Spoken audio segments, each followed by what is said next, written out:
दोस्तों, अब मैं आप लोगों को ओम प्रकाश वाल्मीकि जी की आत्मकथा खंड 2 से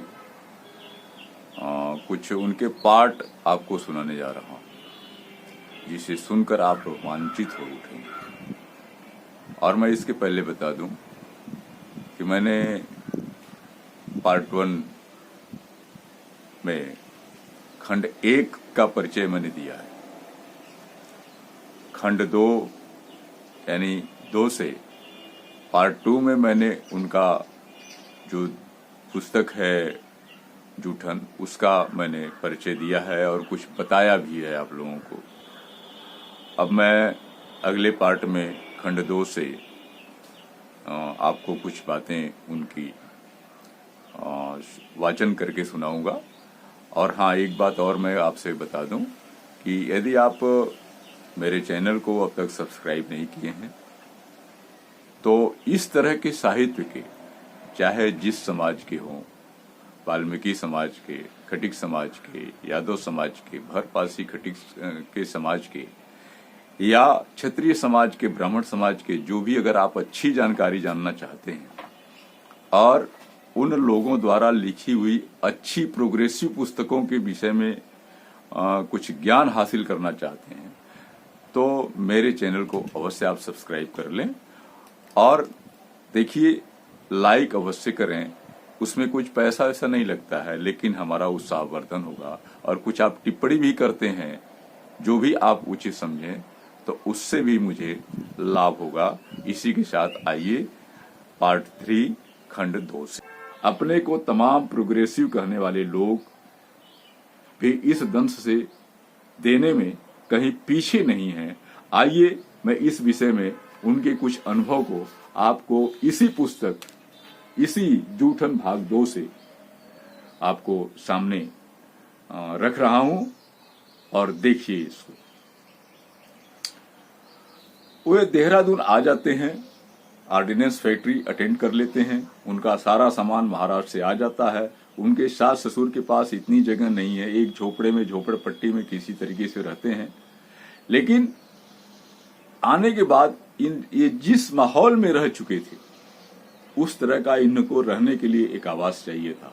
और उस खोज में इन्होंने कितना पापड़ बेला है, इनके मित्र जो बैकवर्ड्स के अन्य थे, कितना पापड़ झेले हैं। आइए मैं कुछ इसी पुस्तक के पृष्ठ 26 से लेकर के मैं कुछ आपको सुना रहा हूं, जिसको ओम प्रकाश वाल्मीकि जी ने खुद भी वर्णन किया है। तो आइए देखें।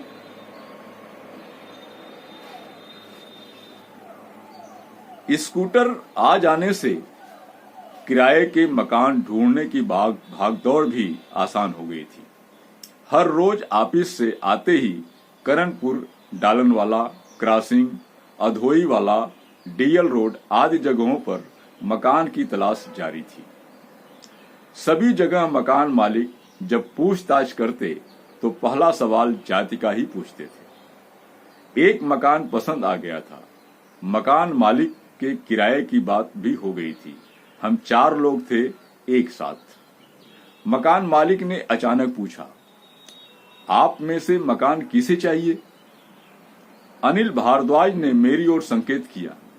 ए और इनकी पत्नी 2 ही सदस्य हैं परिवार में। मकान मालिक ने मुझे ऊपर से नीचे तक देखा, कुछ हिचकते हुए पूछा, आपका सरनेम क्या है? इससे पहले कि मैं कोई उत्तर देता, अनिल ही बोला, आपको सरनेम चाहिए या किराया? देखो जी, बाद में झंझट नहीं चाहिए। हम लोग कुमाऊनी ब्राह्मण हैं, किसी डोम या मुसलमान को अपने यहाँ किराए पर नहीं रख सकते। उसने फैसला सुना दिया था।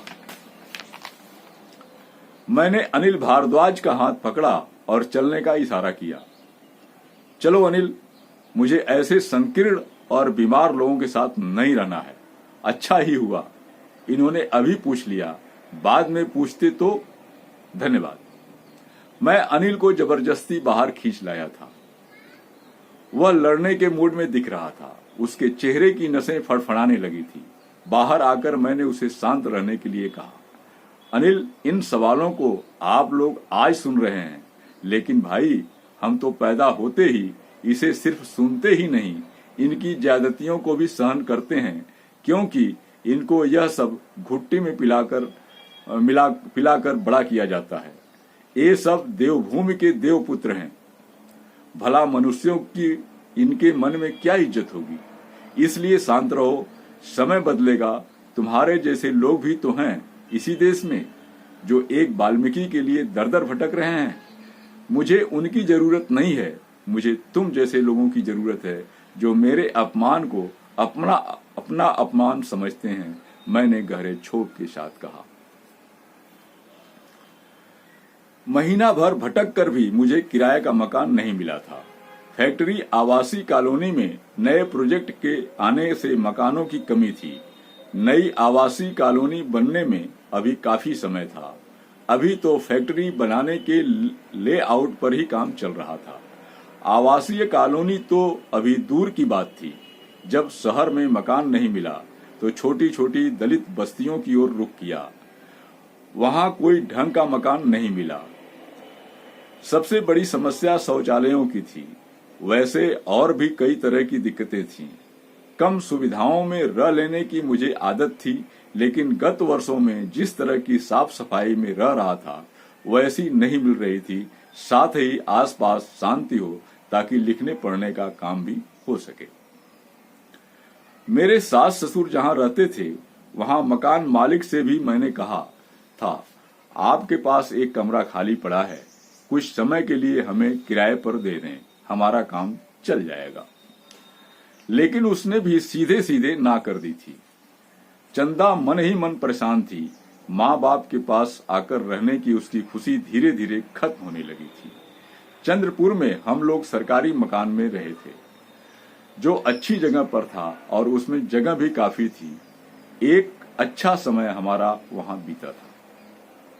घर गृहस्थी का सारा सामान ट्रेन से आ गया था, जो बड़े बड़े बक्सों और कार्टन्स में बंधा पड़ा था। उसके भी खराब होने की पूरी संभावना थी। कुछ पैकेट सास ससुर के ने मकान मालिक के टिन शेड में रखवा दिए थे। कुछ चंदा की बड़ी बहन के घर इंद्रेश नगर में रखे थे, उन्हें भी वहां से हटाना जरूरी था। उनके कमरे भी पूरी तरह से भर गए थे।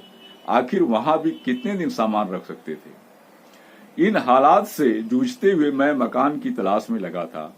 मेरे मित्र भी मेरे लिए मकान की तलाश लगातार कर रहे थे, लेकिन जाति के सवाल पर वैसे तो खुलकर कुछ नहीं कहते थे, लेकिन यह एहसास उन्हें भी होने लगा था। जाति के कारण मुझे किराए का मकान नहीं मिल पा रहा है। जहां भी गए वहां सबसे पहले जाति पूछी गई। मकान मालिक साफ शब्दों में कहते थे, ना जी, किसी चूहड़े चमार को हम मकान नहीं देंगे।